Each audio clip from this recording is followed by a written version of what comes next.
มือนี้ย่างหยอดน้องกดได้เห็ดประมาณได้ยี่ดอกถ้วยหนึ่งจ้ะเดี๋ยวเราเก็บกันเลย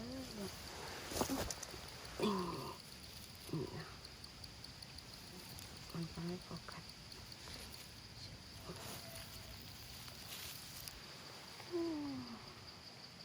ของอย่างคือก้าวทรี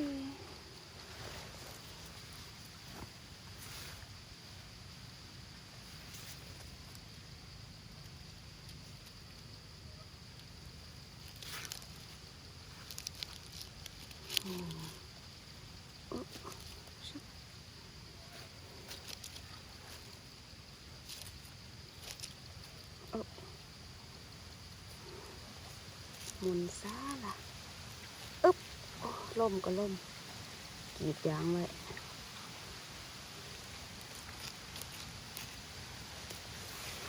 โอ้ยัง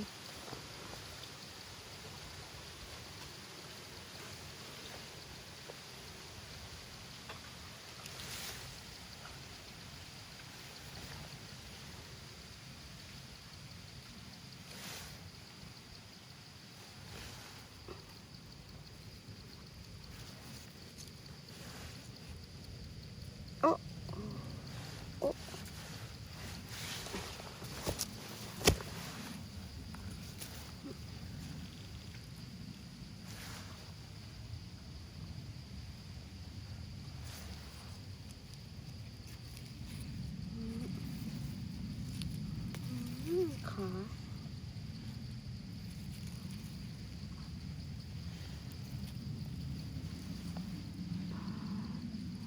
ขาเห็ดโอ้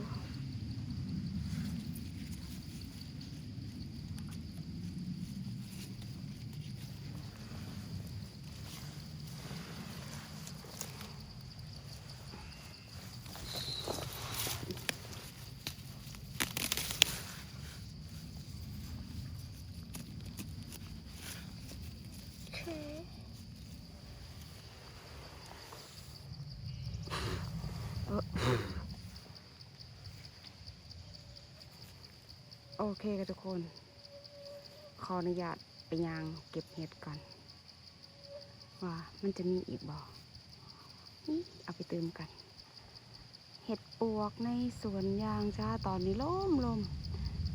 เดี๋ยวลมเสียงฝ่าเทิงลมเทิงฝ่าตะกะกีดยางไว้อยู่พูนสวนนู้นถ้าไปอีกสวนหนึ่งมาลุ้นกันว่า50หยอดบ่อีกสวนหนึ่งเพราะว่าสวนนี้หยอดเรียบร้อยแล้วโอเคทุกคนขอบคุณที่เข้ามารับชมนะคะคลิปนี้เบิ่งอย่างจ้ะเห็นเห็ดกันเลยมาเก็บเห็ดในเบิ่งจากเห็ดปวกในสวนยางจ้าขอบคุณค่ะ